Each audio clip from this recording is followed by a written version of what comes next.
Bienvenidos al segmento Voces a través de Noticiero Telenorte. Como cada semana les traemos un tema de mucho interés y hoy conoceremos el panorama del sector agropecuario de Nicaragua. Para ello me acompaña Salvador Castillo, él es directivo de Faganic. Gracias, don Salvador, por aceptar la invitación a nuestro segmento Voces. Muchas gracias por hacerme esta invitación, ¿verdad? Y participar prácticamente de este programa.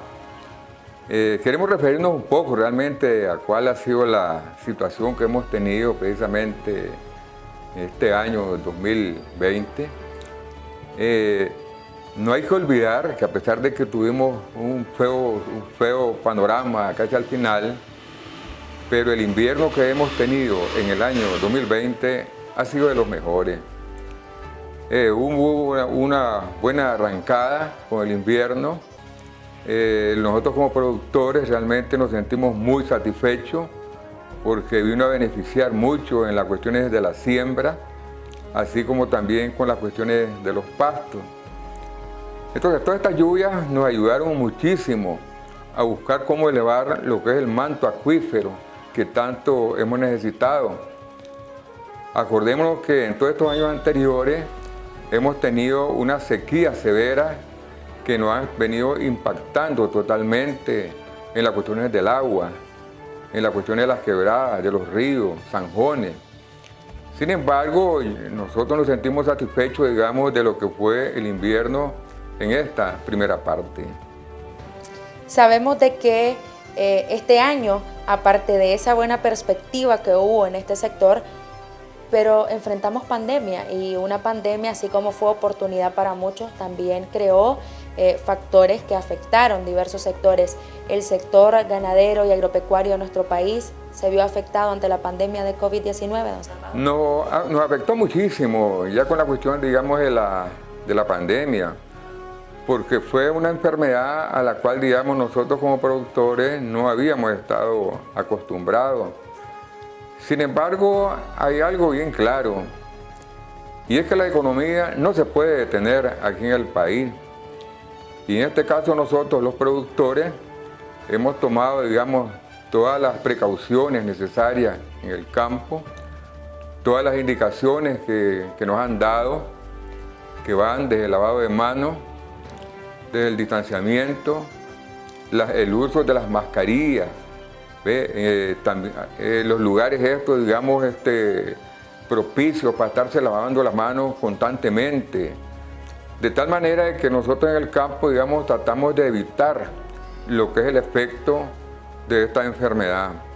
El efecto no lo tuvo la pandemia en el campo, sino que el efecto lo ha tenido, digamos, la falta de recursos económicos, la falta de financiamiento entre los productores, la falta de mercado que ha habido, digamos, en los productos que nosotros sacamos, derivado, digamos, de la falta de recursos económicos por parte de la población, porque no nos debemos olvidar de esa masa de personas que se mantiene desempleada, que se mantiene sin dinero, y lógicamente que eso limita un poco el mercado.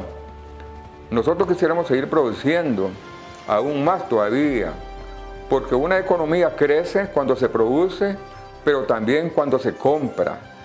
Pero el problema es que nosotros como productores estemos produciendo y no se esté comprando. Entonces eso crea problemas serios, digamos, entre los productores, porque se origina un endeudamiento y se nos hace muy difícil estar pagando, digamos, a la financiera. Entonces los productores lo que han hecho es cambiar un poco de las actividades que antes se dedicaban a producir.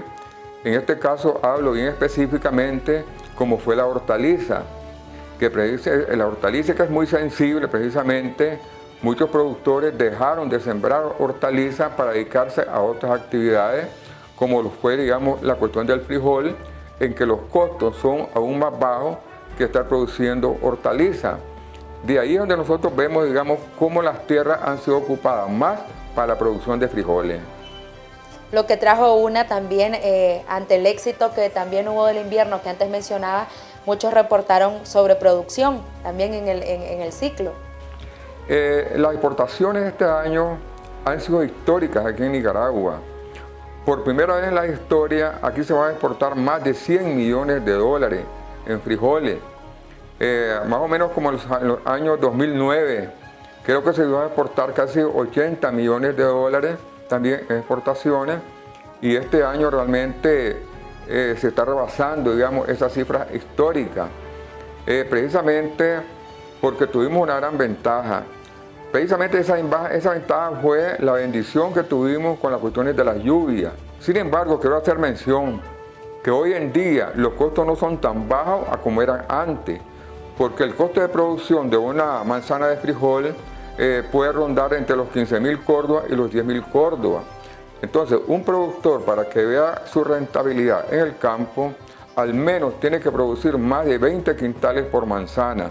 Y eso significa que tiene que buscar cómo aplicar los insumos necesarios para que pueda tener un buen rendimiento. Pero el problema es que no todos los pequeños productores tienen los recursos económicos necesarios para que puedan seguir produciendo bien y obtengan un buen rendimiento. Ahora, ¿qué ha representado para todo este sector? Hablamos de que la lluvia fue buena en el invierno, pero ahora vienen dos ciclones, primero ETA y después Iota a Nicaragua, y que trajo afectación y que sabemos de que obviamente uno no predice los fenómenos naturales, pero viene en un año en el que había sido positivo para este sector y cae en menos de un mes esta situación. ¿Qué ha representado para el sector? Prácticamente fue la parte fea del año, porque ya estábamos finalizando el año con buenos resultados para nosotros los productores.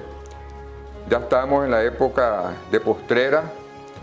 Normalmente la época de postrera casi siempre sale, digamos, a finales del mes de noviembre, a inicios de diciembre.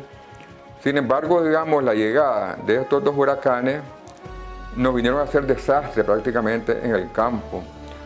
Todas las buenas siembras que nosotros teníamos, con la bendición que habíamos tenido precisamente del invierno, se nos hizo un desastre, porque con la siembra de frijol no se requiere mucha agua.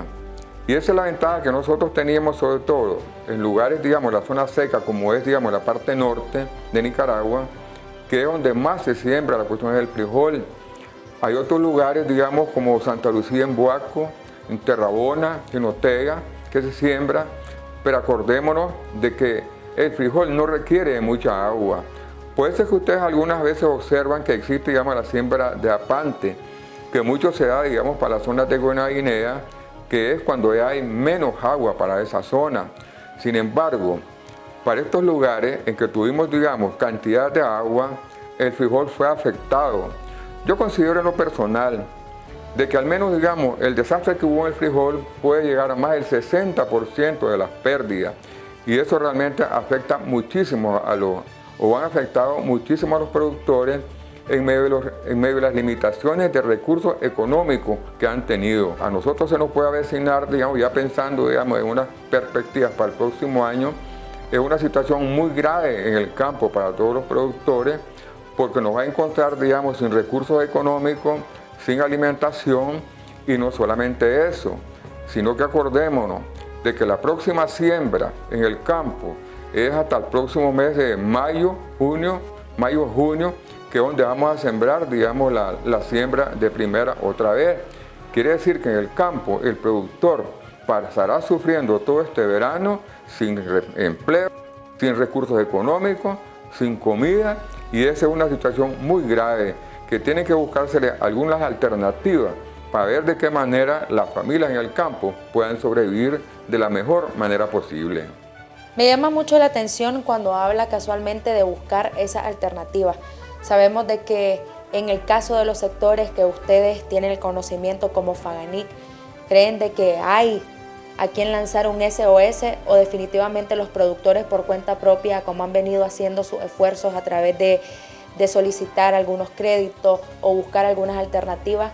¿Hay que tocar puertas o definitivamente es una situación que los pone en zozobra como agricultores y ganaderos? Hay un principio bien grande que tenemos nosotros los productores, y es la fortaleza que todo el tiempo hemos tenido. hemos venido trabajando siempre con adversidades, pero hay cosas, digamos, que no están en manos de nosotros. Por ejemplo, las reparaciones de carreteras no están en manos de nosotros. En este momento, digamos, hay cantidades de carreteras que están destruidas, en que la producción ni siquiera ha podido salir. Y todavía a estas alturas tenemos algunas lloviznas que nos están afectando. Y nos están afectando porque todavía la producción no ha salido y el grado de humedad que hay en el suelo sigue afectando todavía a los cultivos que ni siquiera se han sacado. En ese aspecto, digamos, nosotros como productores es difícil la situación, porque no solamente uno como productor, sino más bien diría las familias campesinas, porque somos nosotros los productores los que le damos trabajo a las comunidades. Y si un productor está en malas condiciones, a como lo está en este momento, es una situación bien difícil. Por ejemplo, para una manzana de tomate al menos se requiere entre los 350.000 y 400.000 córdobas. Pero para un productor que le fue mal, no es muy fácil que vaya a pagar semejante deuda. Si hablamos de la cuestión de la cebolla, que también muchos productores, digamos, estaban ya iniciando con su siembra, solamente la semilla que nosotros utilizamos para eso nos cuesta casi los $300. Y por una manzana necesitamos al menos 3 libras de semilla, que estamos hablando casi los 18.000, más la preparación de tierras, hablamos de 30.000 córdobas que han sido perdidas. Entonces los productores no están en la mejor situación, ¿verdad? Y yo creo que se requiere de un apoyo crediticio por parte de las microfinancieras para ver de qué manera nosotros podemos seguir adelante. Porque yo creo que si en el campo no se le brinda el apoyo necesario a los pequeños productores, porque es la masa de los pequeños productores quienes componen, digamos, la producción en este país. El 80% de los productores son pequeños que trabajan, digamos, con 2 hasta 5 manzanas, y esos son los que están más afectados todavía. Yo creo que hay que buscar cómo definir algún tipo de estrategia para el campo, para ver de qué manera, digamos, se puede desarrollar un poco de empleo. A mí se me ocurriría, por ejemplo, con todos esos caminos que están malos, ver de qué manera se le da trabajo a la gente, dándoles cómo reparar caminos por todas las comunidades que están afectadas, y de esa manera las familias van a tener un ingreso familiar que les va a ayudar, al menos para que puedan comprar un poco de la canasta básica. Hemos tocado mucho la agricultura, pero si tocamos, digamos, la cuestión de la ganadería, es igual. En la cuestión de la ganadería, digamos, la producción se ha reducido o se redujo en un 50% producto de las mismas lluvias. Los animales se estresan, los terneritos sufren también con la cuestión del lodo y con las cuestiones del agua. Los pastos también, como decimos en el campo nosotros, se entumen y no se pueden desarrollar. El peso de los animales, que son los que se entregan ya una vez, digamos, que cumple su desarrollo hacia la industria, sufren también de una disminución en su peso y es una pérdida para los mismos productores. Entonces, aquí estamos afectados todos, pero no solamente eso, sino que la misma disminución que hay de recursos económicos crea una recesión económica mayor a la que se ha venido arrastrando aquí en Nicaragua. Y eso afecta muchísimo, digamos, al comercio, a nosotros como productores, porque tampoco, digamos, podemos vender lo que estamos produciendo. Nosotros quisiéramos, digamos, que hubiera un mejoramiento en la economía para que los consumidores salieran favorecidos, pero también los productores, que son el eje de la economía nacional aquí en Nicaragua, puedan salir favorecidos y puedan ser incentivados. Porque acordémonos que el mayor incentivo que tiene un productor es que está invirtiendo pero está ganando. Pero no puede ser un incentivo para un productor cuando está invirtiendo y más bien está perdiendo. Yo creo que la situación aquí hay que buscarle cómo podemos cambiar aquí en este país. Muchísimas gracias a don Salvador Castillo en nombre de Faganiques, que nos ha acompañado en esta semana en el segmento Voces. Nosotros así nos despedimos. Les invitamos a estar pendientes de Noticiero Telenorte y de este espacio que es para todos ustedes.